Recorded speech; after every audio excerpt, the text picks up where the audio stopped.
Today I'm going to show you how to make this scarf necklace. This is a great concept and a real versatile piece. It can be worn, it has a magnetic clasp on it, which is great, easy to put on. So I could wear this single as a necklace, or I could wear it double and wrapped to keep my neck warm, and it looks great as a choker style as well. So this is an example of a finished piece. This has a couple pieces of chain, which gives it more of a jewelry feel to it, in the blues and the greens. Here's another great one. This has two different types of yarn in it. It's got what's called the eyelash type yarn along with the other yarn. The possibilities are just endless for the types of yarn. You can go to your craft store or fabric store. These are some samples that I picked up. And you want to, of course, go for the heavier yarn is the goal. Here's the eyelash yarn. Now this tends to be a little bit thinner, so it's best if this is mixed with a thicker yarn, complementary color. But, just endless possibilities. And it's a great versatile piece, great for gifts. So today we're going to make one with this brown yarn. And so what I've made here to assist me, I find the ideal length for this necklace, this scarf necklace, is about 30 inches. It doesn't have to be exact, but 30 inches allows you, and I've designed this real simple, just piece of wood here, put a nail at 30 inches on each end so you can wrap your yarn back and forth. And for this particular one, with this yarn thickness, which you can see, I found about 14 strands is ideal. So what I've done at this end is I went ahead and made a knot in the yarn to start. So basically we're just going to start wrapping back and forth. And we're going to, like I said, we're going to do 14 strands. So we've got one.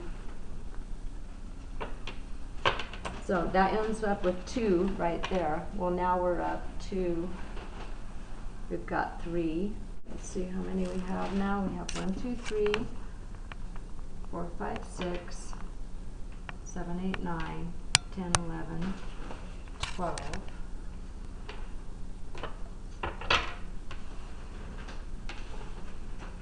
Let's see what we got here. 1, 2, 3, 4, 5, 6, 7, 8, 9, 10, 11, 12, 13, 14. Okay, we're at 14 strands right now. So what I'm going to do is I'm going to go ahead and cut right here at the end. And now what I need to do is I need to make another knot here at this end, so we end up with one continuous loop.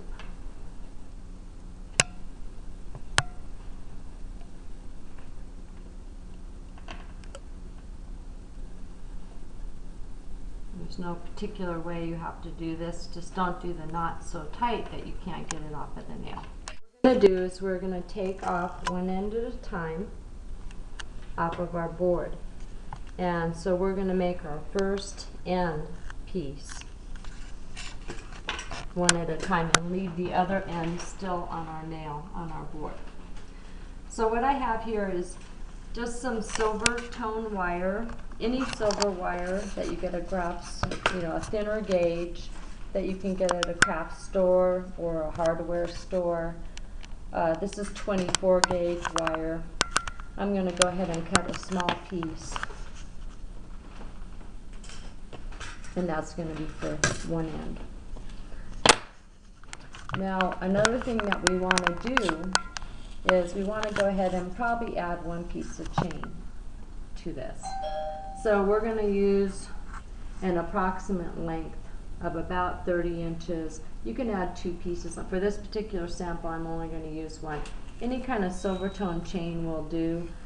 This is something you can get at a craft store, and certainly many different styles to choose from. So I'm going to estimate about this long, and for this particular one I'm going to do 1 strand. It's probably recommended to go ahead and do 2 and be the same procedure if you did 1 or 2 strands.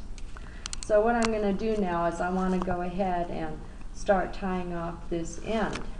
So what I'm going to do is make a little bit of a loop, and I'm going to go ahead and put the chain end through the loop, and then I want to put the yarn end through the loop.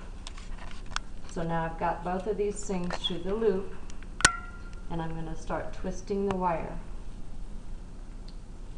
so I can secure everything together. So now I've twisted the wire, I've got it through the ends of the yarn, I've got that end of the chain. So I've still got this end of the chain loose and the other end of the yarn secured to the board. So I've got a little bit of excess wire here. I'm going to go ahead and clip that off. And what I'm going to do now is put an end cap to cover up this piece to finish off this end. These end caps, these are some ones that you can get at a craft store. They're just nickel, silver plated end caps. There's come in several different sizes, so depending on the size that you get and the opening that you get will determine the number of strands that you can put inside that end cap and the number of strands you use to make your necklace. Then for my clasp, as I said, I like to use these magnetic clasps. So this is a small silver plated magnetic clasp. These again can be bought at a craft store. They come in different sizes and shapes. Some come with jump rings attached to the end. If they don't have a jump ring attached to the end, these little circles are the jump rings. You can also get those at a craft store and attach them to each end. So we'll go ahead and put 1 cone on the end and half of our clasp. So as you can see, I have my wire, I have my loop, and I twisted it. I'm going to put it through the end cap and slide it over the end. So you can see how this is now covering up everything. Then what I want to do is make a loop with my wire sticking out here so I can attach it, my clasp. So I made a circle close to the top of where the wire is sticking out. Slide this half of the cap over. And now I have my clasp, half of my clasp, and my end cap there. And I'm going to clip off the excess wire. And if there's a little piece of wire sticking out there, you can use pliers to push it down. Now I'm using some jewelry pliers, which can also be purchased at any craft store. I've got my cutters here. I've got my little round pliers, which I use to round my wire. And I've got my regular flat pliers. And these can be bought very inexpensively at craft stores. Okay, so now we're going to go ahead and start on our other end, which is pretty much the same process. So what we want to do is take this end off of the nail. Now this end is a little bit more tricky because we have on here the loops that we made around our nail. So what I'm going to go ahead and do is I'm going to go ahead and pull this. Then I'm going to go ahead and take this knot off and put that through my wire. And on this knot you can see I have a little bit of tail hanging off there, so we're just going to clip that off.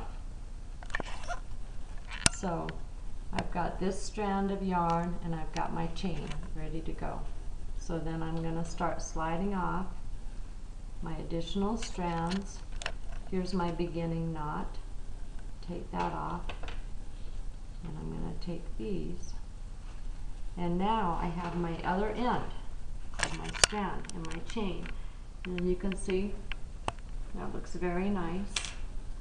And we'll go ahead and do the same thing And we'll start twisting and twisting the wire.